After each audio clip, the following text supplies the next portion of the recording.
right, let's get started. So welcome to the fifth VMACS Junior Seminar. Today we're very excited to have Josh Fang presenting his paper, What Drives Inclusive Innovations? The Importance of Innovators' Backgrounds. And his co-author, Xavier Ravel, is also here, and he'll ask questions during the talk. So before we start, the usual reminder of the ground rules. So everybody's audio and video is muted. You're not able to change this, and we will not unmute you without your prior consent. You can ask questions during the talk via the Q&A function at the bottom of your screen. So do not use the chat, but use the Q&A. The co-authors will answer qualifying questions during the talk. So that's 45 minutes of talk in the Q&A. And then after the talk, there will be 15 minutes for more substantive questions. And if you want to ask those, then please raise your hand using the participant box at the bottom of your screen. And then we will select you to directly ask the questions to the speaker after the talk. So now we look forward to the presentation, and Josh, the floor is yours. Great, thank you so much, and thank you to everyone for coming to the virtual seminar. So this is joint work with Elias and Xavier. So our paper is motivated by recent research. We've listed a bunch there, showing that women, minorities, and individuals from low-income backgrounds are underrepresented in the innovation system, particularly among startup founders, patent inventors, and venture capitalists. So to give you one statistic, in the most recent year, only 11% of venture capital funding went to companies with at least one female founder. So this suggests that this is a potentially first-order issue in both innovation and economic growth. In this paper, we tackle a particular question, which is whether this unequal access to innovation and entrepreneurship affects the average direction of innovation. So to quickly preview what we do, I'll go into detail in a couple of slides. What we do is provide empirical evidence, both descriptive and quasi-experimental, showing that innovative backgrounds influence innovation direction. In particular, we show that people tend to invent things for people similar to themselves. Now, we then incorporate this idea into a product variety growth model, and then through the growth model, we can show that unequal access can lead to increased steady-state inequality through an expenditure channel, and it can reduce long-run growth. Okay, so I've just thrown a lot of things at you there. So let's take a step back now and sort of think about why we think that innovative backgrounds might affect the direction of innovation. So one particular source is through just reading a lot of anecdotal evidence from inventor profiles. And they generally tend to say that they solve problems that affect themselves or people they know. So here's an excerpt from the USPTO profile on the inventor of the dishwasher. So Josephine Cochrane was an upper-class American during the 1800s, and she hosted a lot of dinner parties where they used fine china. She was very worried about her servants breaking the fine china while washing them. So typical kind of first world problem. And so she decided to wash it herself, but then soon became tired of doing so. So she was convinced that there had to be a mechanical solution that would make the job easier, not just for herself, but others like her in her social circles. And so that's just one particular anecdote, and you can find a lot of these profiles on the internet. But as we know, anecdotes are not the most reliable source of evidence. So in this paper, we start by documenting new facts on homophily between innovators and consumers. So we built some new data sets.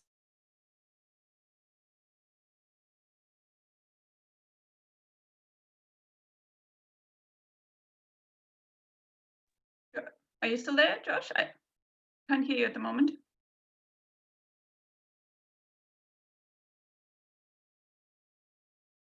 Yeah, I think there's some problem with the connection.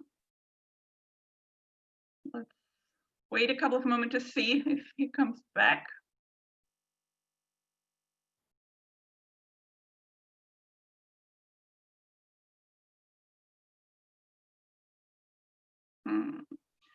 Yeah, otherwise, sorry. Yeah, maybe otherwise, Yeah, Sami, you can take over. Oh, Josh, are you back? Yeah, apologies. I don't know what happened. Okay. I think we might have missed the last sentences that you said. Okay, let me try to get back on track. I'm sorry about that. Share screen. Share. Okay, so I'll just restart the slide. Is that okay? That's great, yeah. Okay, perfect. So what we're doing is trying to build new facts on homophily between innovators and consumers. So in particular, we build new data sets linking consumer characteristics to innovative backgrounds in the US and in Finland. And we find homophily patterns by gender, by parent income, and by age. So in other words, female innovators tend to create goods that are more likely to be purchased by women. And so we show that this holds both across industries. So women work in industries where there are more female consumers.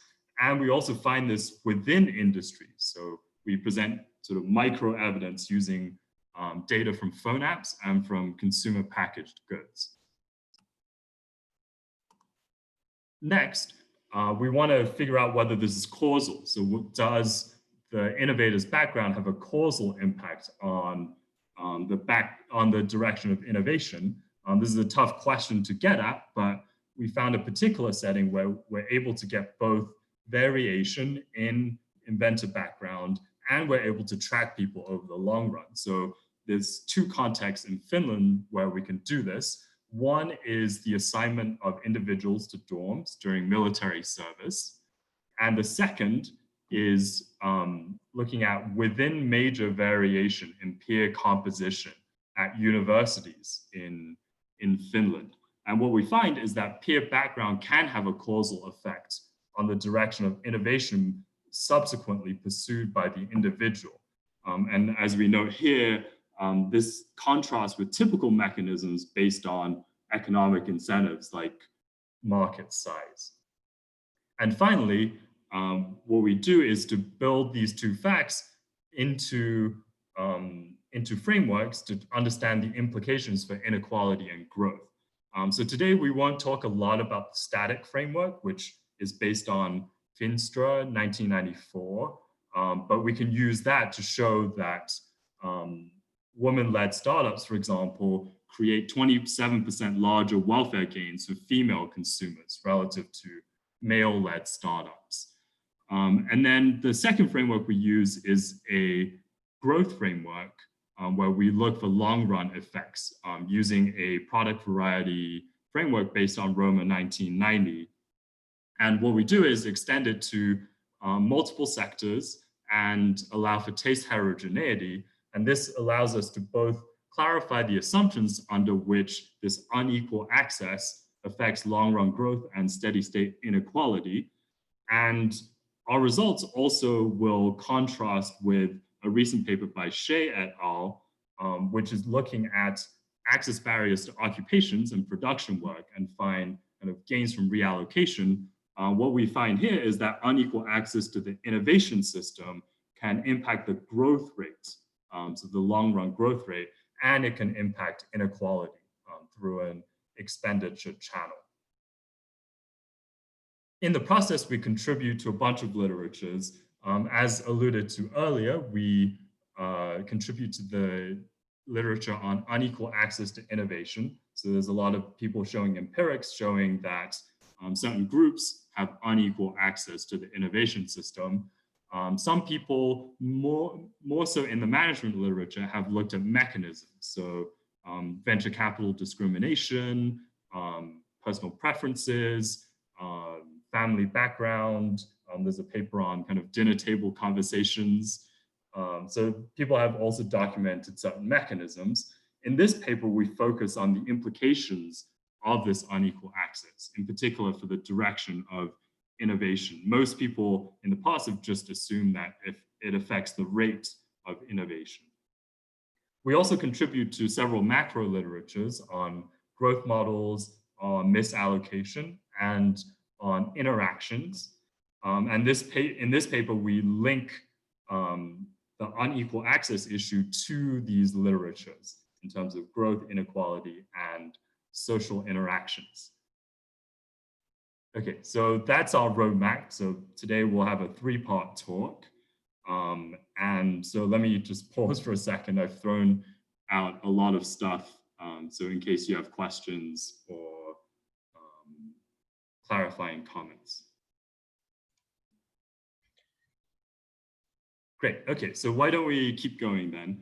So we'll start by documenting descriptive evidence on homophily between inventors and consumers. So the overarching question is whether there's a relationship between inventor background and the direction of innovation. And to do this, we bring together data on inventor and entrepreneurship characteristics and match it to consumer behavior. So on one side, we have innovator data from sources like Crunchbase, LinkedIn, and the PSID.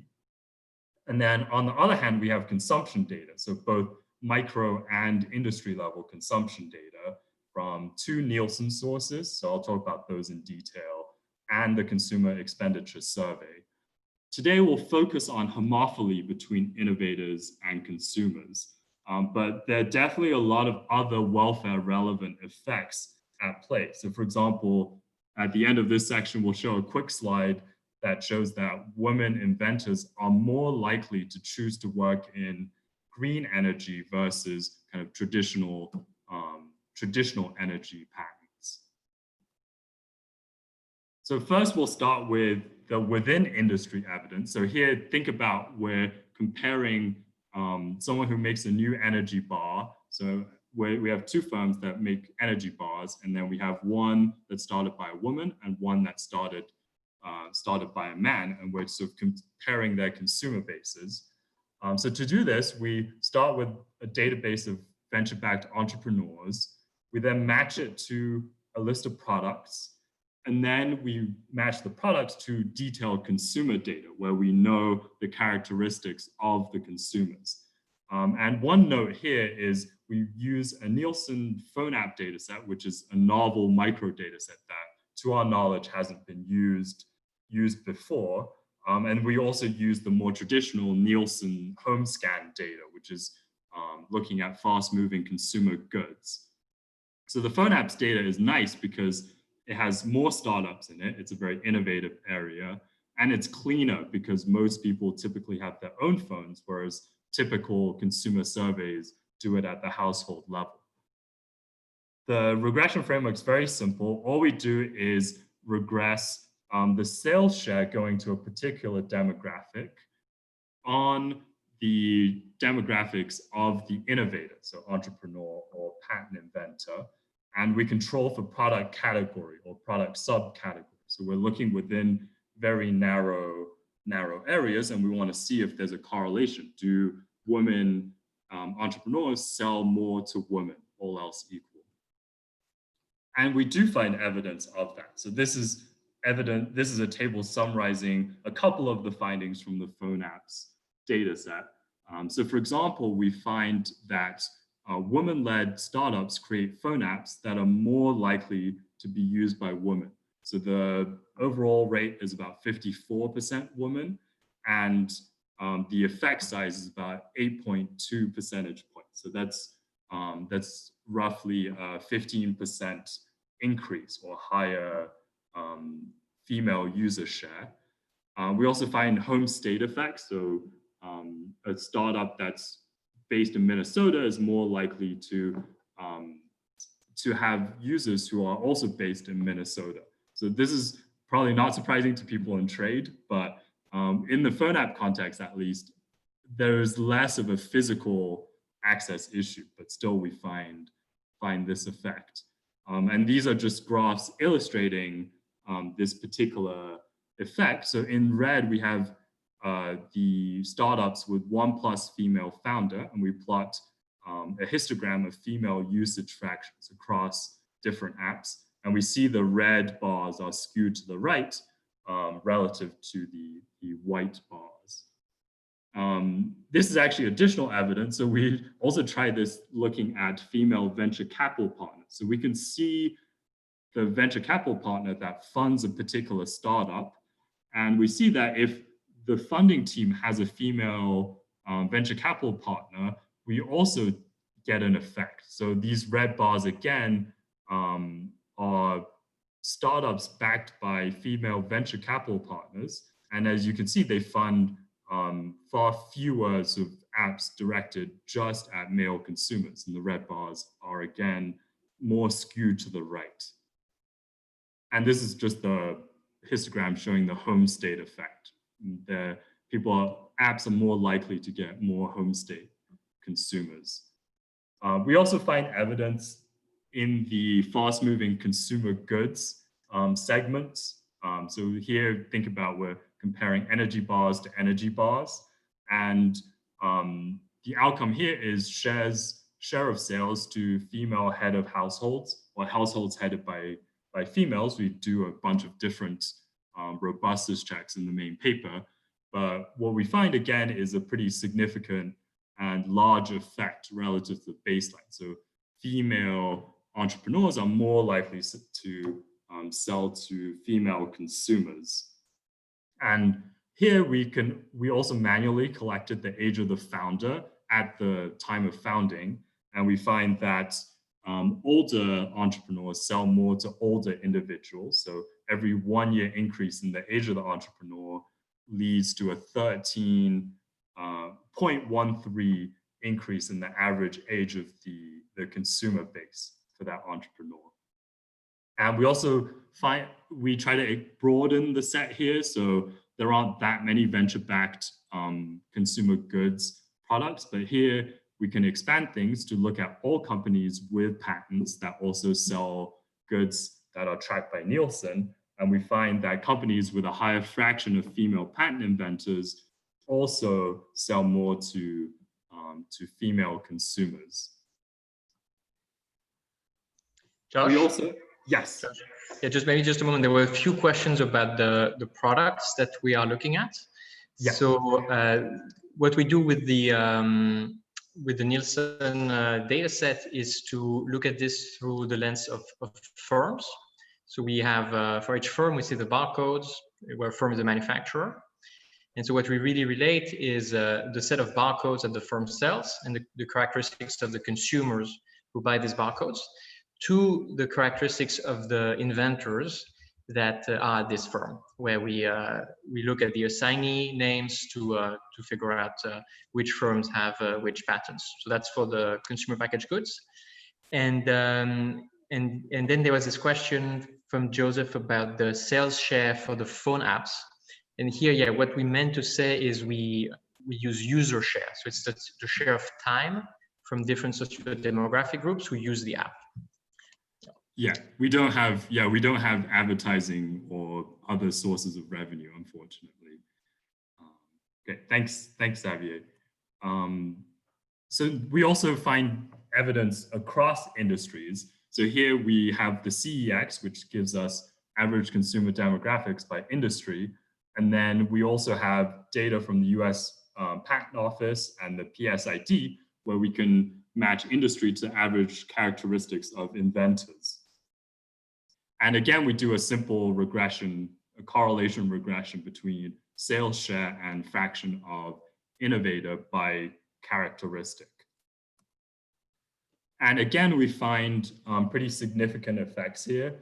So we find that industries with more female inventors also tend to have more female consumers as well. And so this is a pretty big effect you can see, although again, the baseline of female inventors is not very high. So if you multiply that by the coefficient, you get a much smaller effect.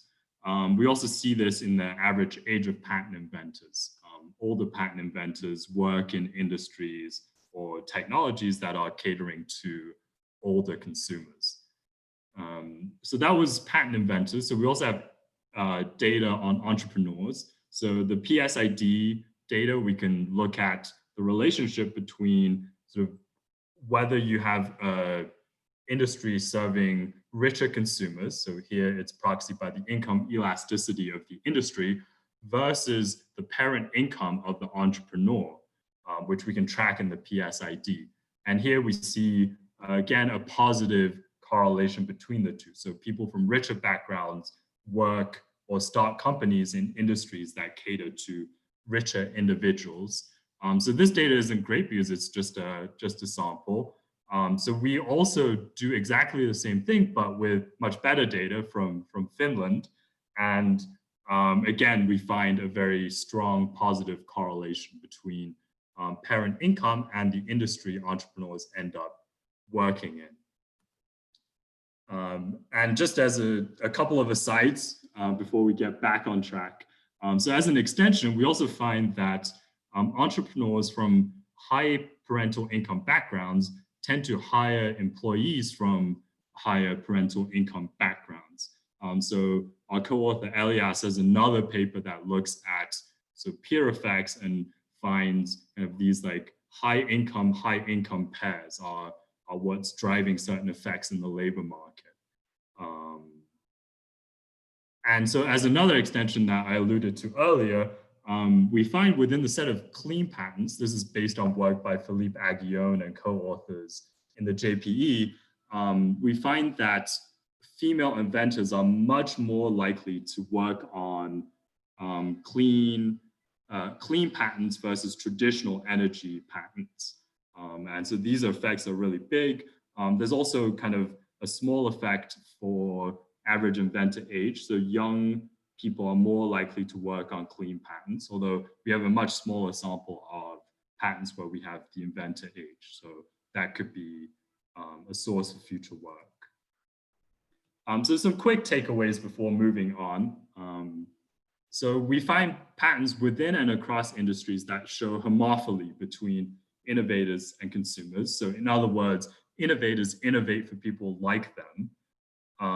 A quick note that too few venture-backed minority entrepreneurs to do a systematic analysis here. In the consumer packaged goods space, there were no African-American entrepreneurs that we could find through our manual search. So unfortunately, we can't do that yet, but maybe in the future we can do that. And so there's also more general differences in direction that are correlated with consumer, with innovative backgrounds that might be welfare relevant in this setting as well. There's a lot of potential mechanisms here that can interact with innovative characteristics. The innovation process is a long one. This isn't really the focus of this paper, but you can tell stories that say, well, in the funding process, venture capital partners don't fund male entrepreneurs with ideas targeted at women because that's strange. And that's a particular mechanism that could drive the eventually observed homophily using product market data. But that's not the focus of this paper. Instead, next we'll show you causal evidence that the innovator's background matters, in particular focusing on the impact of peers. So I'll just pause for a quick second to see if. Okay, sounds like we're okay so far. Okay, so now let me delve into the quasi-experimental evidence. So what we're interested in here is whether the inventor's personal background has a causal effect on direction. So far we've looked at correlations, but that there might be other things driving it. The way we do it, actually, we focus on the impact of peers and social interactions as a way to create variation in the personal background of the inventor. And therefore, we also indirectly speak to the importance of social interactions and peers in the innovation system. And so what we do is we use a comprehensive panel data set from Finland. So Finland, as I mentioned, has very rich data. And so in particular, we can measure entrepreneurship through both income tax records, where you can report that this is entrepreneurial income, or contributions to the pension system, where again, you have to mark that this contribution is from a self-employed individual. And we also exploit two particular research designs to get quasi-experimental evidence. So one is military conscription roommates, which is used in another paper by our co-author. And we also use another design, which is based on college major cohorts. So let me try to give you a lot of detail on the first design, and then in the interest of time, I'll kind of go through the second one more quickly. So in the context of military service, so Finland has compulsory conscription for all men. It's 6 to 12 month service, depending on the branch that they're assigned to. And most serve between the ages of 18 and 22. Now, military conscripts are assigned to a squadron, and within each squadron, there are about 10 dorms. So you can think of these as like rooms, so roommates.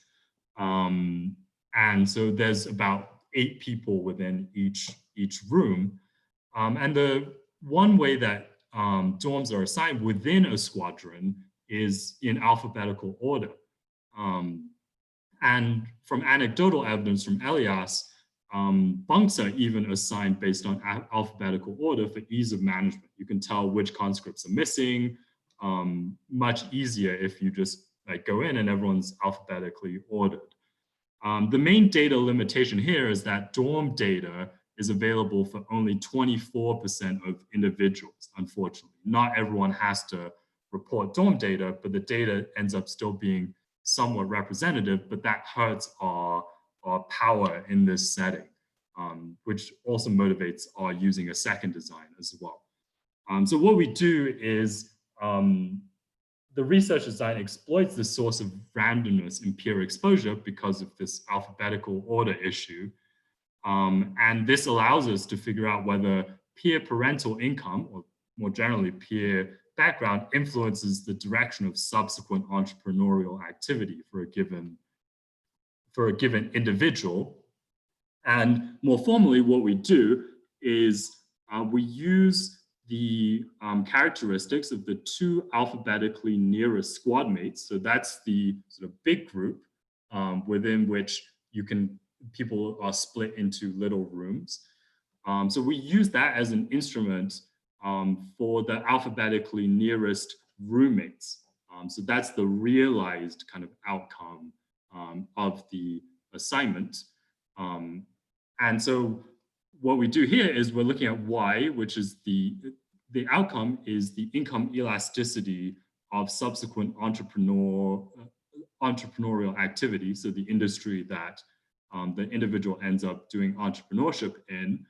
And then the predictors are going to be the parental income of the 2 nearest dorm mates, but that's instrumented by the parental income of the nearest squad mates. So the idea there is like conditional on being in the same squad, you're more likely to be assigned to the 2 people nearest to you in the alphabet. And Elias and in the paper, we show additional evidence that this instrument makes sense, has first stage power, and provide a bunch of identification tests. We'll show one in a little bit. And what we find is that peers do matter. So there is a significantly positive correlation between peer parental income and the industry in which the entrepreneur ends up working in. So because of the sample size issues, we have to sort of boost our power by looking at both entrepreneurs and managers within the finished data, but we find a significantly positive effect. So if you're exposed, say, to poorer individuals from poorer backgrounds, you're more likely to subsequently start businesses in industries catering to poorer individuals. And in particular, once we break down this effect, it seems to be loaded on people who come from high income backgrounds. So when high income background people are exposed to roommates from low income backgrounds, they're more likely to eventually do entrepreneurship catering to low income individuals. And these effects are pretty large. So we have sort of a 1 standard deviation increase in peer parent income, which is about 10,000 euros, leads to an increase in income elasticity of the industry of 0.1, where the baseline is about 1.2. So it's not a huge effect, but it is pretty significant and positive. We do a bunch of tests to show that this instrument makes sense. We try to predict your characteristics using the parent income of the 2 alphabetically nearest squad mates, which is the instrument. And we generally find very insignificant and close to 0 estimates for all of predicting all of your characteristics from before you join the military. The second design we do to kind of expand the sample is to look at the college setting where your peers are going to be individuals at the same institution and study programs. Think about that as a major, and we'll control for both school by program effects and school by cohort effects to try to net out some of the systematic differences in your peer cohort. And ideally, the residual will then capture kind of random fluctuation in your peer cohort's parent income background. And again, we do a bunch of falsification tests to look at this. And again, we find similar effects. So we find an average positive correlation between your peer parent income and the entrepreneur's industry expenditure elasticity. And again, these effects are concentrated in the high income group. So you're from a high income background, exposure matters more, it seems like. And again, these effects are large, but not unbelievably so. And we do a bunch of falsification tests again to see if parent income of college peers, net of all those fixed effects, can predict your pre-entry characteristics. And again, we find sort of 0 and insignificant effects along these dimensions. So the main takeaway from these 2 exercises are going to be that we find peer effects, and they seem to be driven by the top kind of tercile or top third of people in terms of parents' income distribution. This shows that there's both a causal impact on personal background on innovation direction, and suggests the potential importance of social interaction in shaping innovation direction. In the interest of time, I won't go into this issue of asymmetry, but we do find asymmetric peer effects. And so in the paper, we discuss some reasons why we might actually see that. But we'll skip that for today. So again, let me pause for a few seconds before moving on to the growth model. Okay, sounds great. I got a thumbs up. So finally, in the last part of the paper, what we're really interested in is figuring out when access barriers matter for growth and inequality, in particular, incorporating all the empirical findings we've looked at so far. One framework we can use is a short-run framework, which is a love of variety CES from Finstra in 1994. And so we can directly plug in some of the correlation estimates from earlier, and we can show, for example, that the welfare gains from female-founded startups are 27% larger for the representative female household versus male-founded startups. So a female startup essentially is creating more welfare for female-led households. And then this can then feed into a calculation on what would happen if we sort of had a more equalized innovative pool. And we can do the same thing for phone apps as well. And we find a larger effect there. But for the purposes of today, in the last 10 minutes, we'll go over the Roma product variety model that we extend to draw insights. And this is an area where we love to get more of your feedback Okay, so again, the question is whether unequal access can impact growth and inequality, and here we're focusing on the long run. So to give you an overview of what we do, we start with the basic Roma model, and then we extend it based on the empirical facts from the literature. So first, we try to add barriers to innovation for some agents. So that comes from the previous research. We also try adding heterogeneity and research productivity across agents. That's another thing that people have looked at in the literature. Then we add multiple sectors, taste differences, and this homophily idea from our empirical evidence. And then finally, we look to add social interactions to the model. So the idea there is that social interactions will make you better able to innovate for the other group after the interaction. And then we want to see what that means for growth and inequality. So the main takeaways from this exercise are going to be that the Roma model can be extended to show that unequal access to innovation affects the level of long-run growth. So that was the point I emphasized earlier. It also affects steady-state inequality through the expenditure channel. So some consumers don't get as many goods as other consumers from the innovation system. And the third point is that social interactions can potentially affect growth and inequality as well.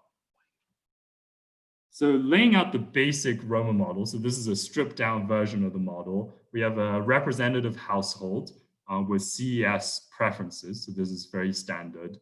The core part of the Roma model is this research productivity function. So in the basic model, all individuals have the same research productivity ADA, and they're able to create new varieties of goods by putting in research labor. There's also a production function. After the new good is created, it needs to be produced by some people. There's a total labor supply L. Some people are assigned to doing research and some people are assigned to doing production work. And there's a single market clearing wage that makes everyone indifferent between doing the two. And you can solve out this model and get an expression for the balance, for the growth rate along a balanced growth path. So you can see that expression, which is increasing in research productivity. And so that's kind of like the starting point of our exercise. Okay, so first we want to add access barriers, which has been talked about in the literature. So to start with, let's think about there being two groups. They have the same preferences, everyone has the same research productivity. Then we add barriers for one group. So think women or people from low SES backgrounds.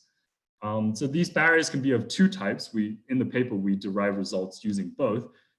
The barrier can directly impact productivity, research productivity. So you become 1 minus tau as productive as you were before these barriers were added. The other thing you can do is have a preference kind of barrier where you have the same productivity. So if you choose to enter, you're pretty productive, but your entry decision is distorted by this barrier because you don't want to deal with discrimination or you just don't like doing it. So there's kind of these two types of barriers, and throughout we kind of derive results using each one. And so after this setup with the barriers, what we find is that barriers don't matter for growth in the basic Roma model. So the intuition there is there's a fixed fraction of people working in innovation along a balanced growth path. As long as enough people don't face barriers, we're okay. So keep in mind that everyone in this model has the same research productivity. So you might think of that as being unrealistic. So then we now allow for a distribution in research productivity across individuals. So think about men and women as the two groups. They have the same ability distributions, but now we add a barrier for the female group. And to solve this model, what we can do is find along a balanced growth path, there's always going to be some marginal person indifferent between research and production work. And we can solve this explicitly for some distributions and simulate it for other ones. But in general, what we find is that barriers reduce growth when there's ability heterogeneity. And it also actually in this model creates a difference in average income across groups because the high ability entrepreneurs are earning sort of inframarginal income in this model. And so if women are kept out from doing that, then the average income of women also goes down. So that's one sort of deviation we can have. And so we show, in the interest of time, I'll skip over this, but we can show kind of like a simulation where we calibrate the model to have 12% minority inventor fraction and 2% growth and see what happens when we relax the barriers facing one group, and then we get sort of slightly higher or significantly higher growth rates once that happens. The second extension that we really sort of are more focused on here is thinking about incorporating some of our empirical results. So to do this, we extend the Roma model to a multi-sector one where there's 2 sectors. And to start with, all consumers have the same preferences. So they like industry 1 to the extent alpha, and then industry 2, 1 minus alpha.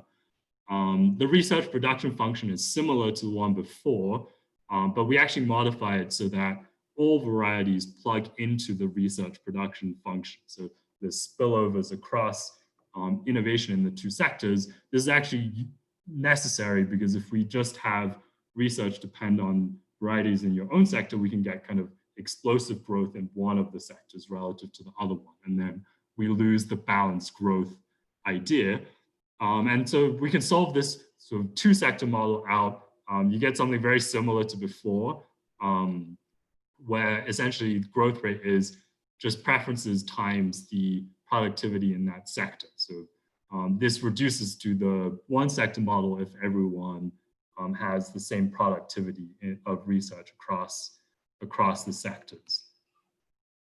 So then what we can do once we have this framework is we can add preference heterogeneity. So we have 2 groups. One, we can think of it as the majority that has preference alpha for the first sector. Group 2 is the minority and has preference alpha prime, which is less than alpha. So they prefer sector 2 in this economy. So we can solve this out. The balanced growth path growth rate is just going to be the same as the one with the homogeneous economy, but with this weighted preference parameter. However, once we've added this sort of taste heterogeneity, we can also write out the relative welfare of the 2 groups along a balanced growth path. So this fraction is going to be constant along the balanced growth path, but we can write it in terms of preferences, taste differences, and the market size of the minority. And so inequality here is going to be increasing in the taste difference and decreasing in the market size of the minority. So in some cases, we can think of the minority as being women, in which case the market sizes are exactly the same. But so keep this in mind as we go further. So now we want to incorporate homophily, which is what we sort of looked at in the first 2 sections of this model. And so now we have individuals are more able to innovate for their own sector. So you have productivity rate eta in your own sector and eta prime, which is smaller, in the other sector. In the basic model, people will then specialize, and we get back to the case, the original case of the growth rate being the same expression as in the basic Roma model. We can then add an entry barrier for group 2. So this can be either a real productivity hit or a preference issue. And so there's a couple of cases that we have to work through. In this case, there's either going to be specialization, but one group has lower productivity or under allocation of researchers. Or we have the other case where like the majority group takes over all of innovation in the society, which is probably closer to where we are right now. And so you can work out those 2 cases. And so that leads to our 4th proposition. So the presence of barriers leads to greater inequality and lowers long-run growth. So that's related to this 2-sector kind of expression we had before. If you hit the productivity of the sector that's preferred by the minority, then you get greater inequality and lower long-run growth. And so we can, again, sort of do a calibration. So I see I'm almost out of time, so I will skip this in the interest of time. And finally, the last thing we do with the model is try to add a social interaction component. So as there's more interaction between the two groups, so this is in the style of Kremer and Rogerson, your productivity for innovating for the other group increases. And so in proposition 5, we showed that increasing interaction across the two groups weakly increases the growth rate and reduces inequality. There's a minor exception in the preference barrier case where group 1 replaces group 2, but are like actually less productive initially. And this model can also speak to the asymmetric peer effects we talked about before. So to wrap up, so what we've done in this paper is show empirical evidence that social factors are important for the direction of innovation. In particular, there's these homophily patterns between innovators and consumers, and we provide quasi-experimental evidence that the background matters, and it speaks to the importance of peer and exposure effects. And then we sort of embed this in two frameworks, in particular the Roma 1990 framework, and we show that unequal access to innovation can affect long-run growth and steady-state inequality. And so the big picture takeaway from our empirics is that equalizing access to innovation across groups can create more inclusive innovations targeting a broader set of consumers. So that's it for the talk. So we look forward to your questions and suggestions. Okay, thank you very much. So yeah, let's start with the questions. So there was one question by Pete Clino that was posted in the chat. Maybe we'll start with that one. Do you want to ask it directly, or Xavier, do you want to read it out?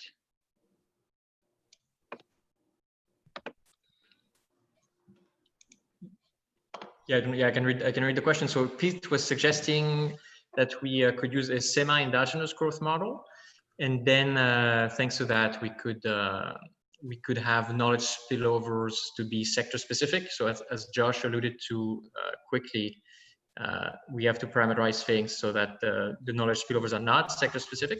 So I think that's a great suggestion. We could look at that. In general, we like the idea of having this model to be endogenous with long-term growth effects. We thought it was a nice feature.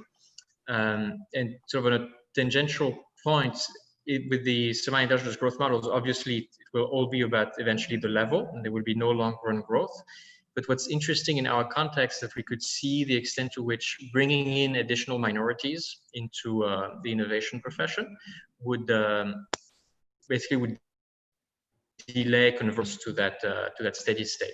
So given that we are far from equal opportunity innovators, maybe we have a long way to go before reaching that steady state with higher levels, but no growth. I don't know, Josh, if you wanted to add something. Yeah, no, that's a great suggestion. We had considered it at one point as the solution to the problem we ran into. So I think we need to revisit that and sort of also think about what Xavier said, which is you can potentially use it to think about some of the recent literature about decreasing returns to innovation productivity and to draw out the implications. Okay. Can I ask a follow-up thing, or no? Go ahead. Go to somebody else. That's okay. No, please go ahead. I was going to say a follow-up for me is that depending on what you wanted to focus on, like if you wanted to focus on what is the cumulative effect now of barriers to, say, becoming an innovator for women versus men, those have been around for a long time, so we're probably close to some long-run and big effects. So then the long-run level effects in a semi-endogenous growth model might be appropriate. If you wanted to focus on something changing in the future, then I could see how it's just like more complicating to have the transition dynamics and in the for many years, the transition dynamics might look like the long run growth rate. So anyway, so I was going to recommend, depending on which focus you had, that might affect your choice.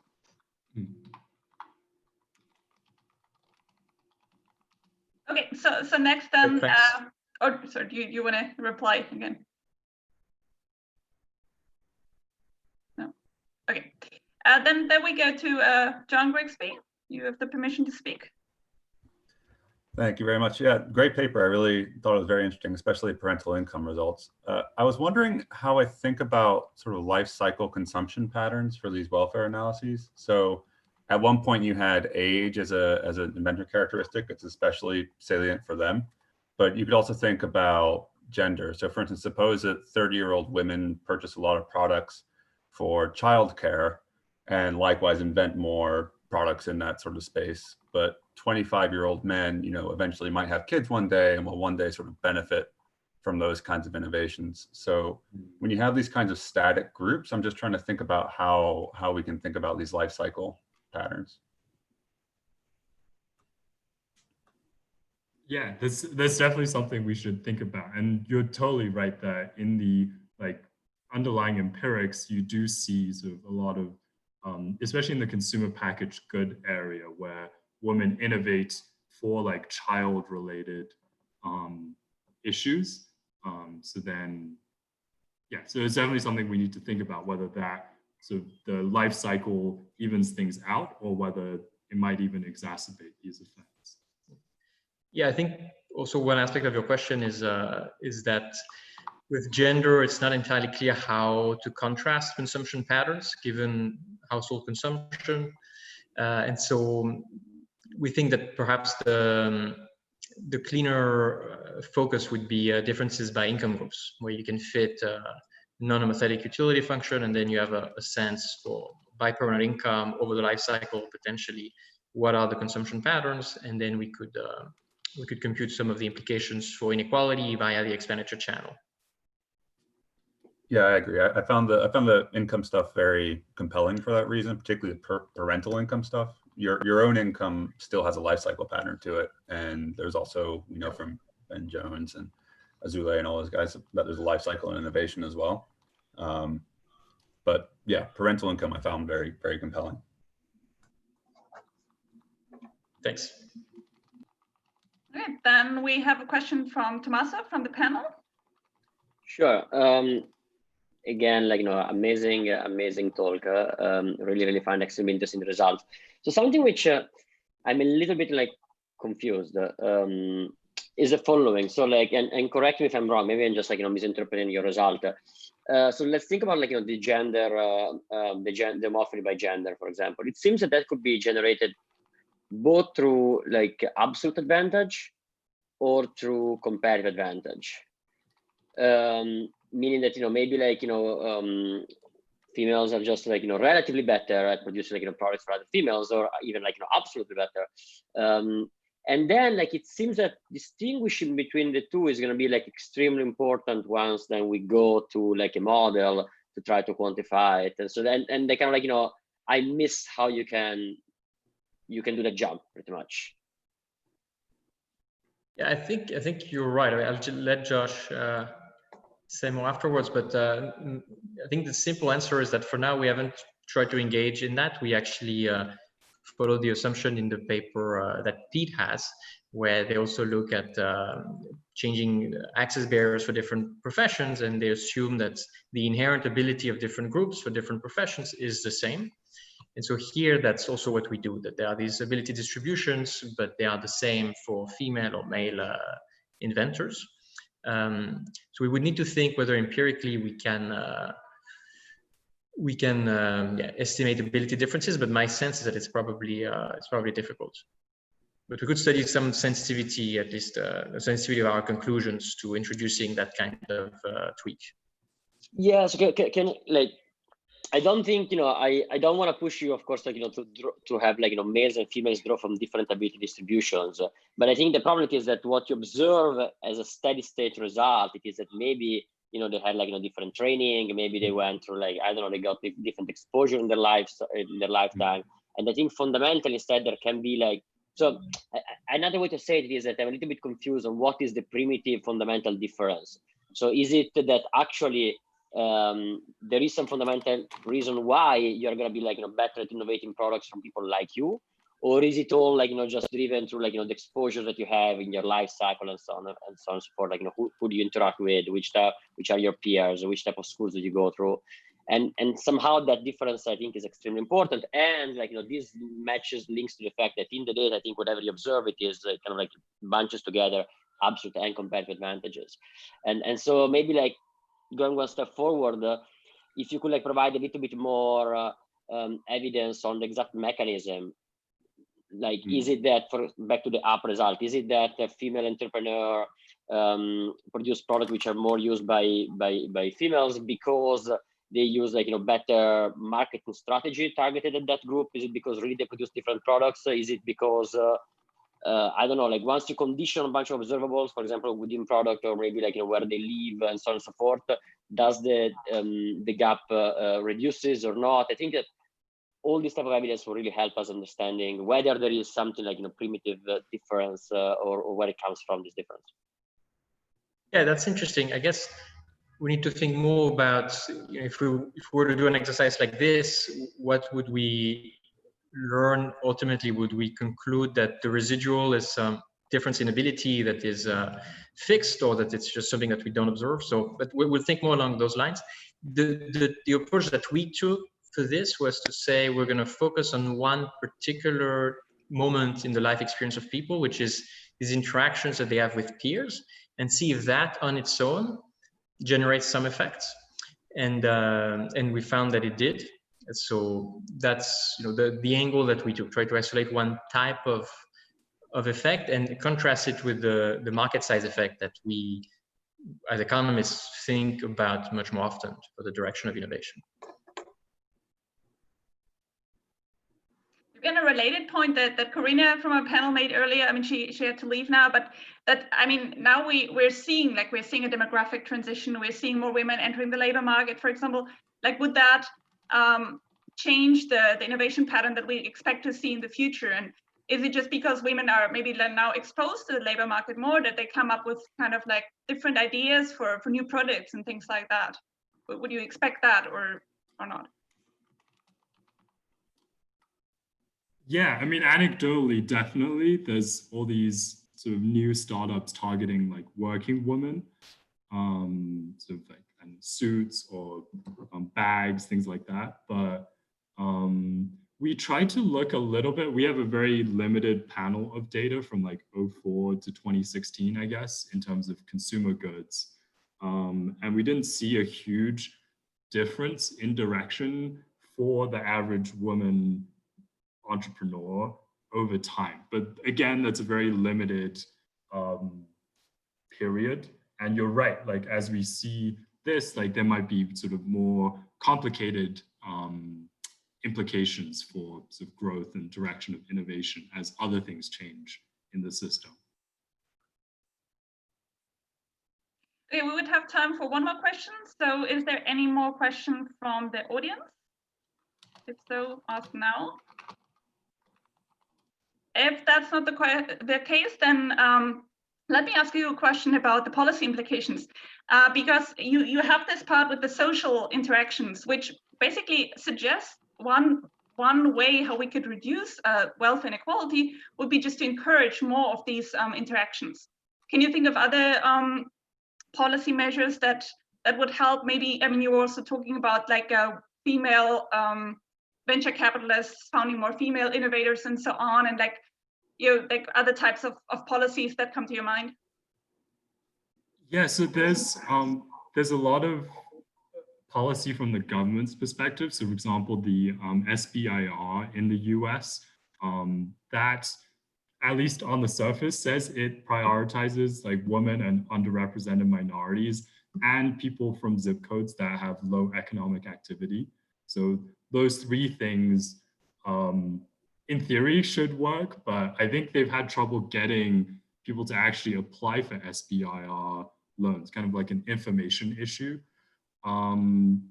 We think of like social interactions as more of a second best solution potentially, it would be great if we didn't have some of these like other barriers that have been documented in the literature.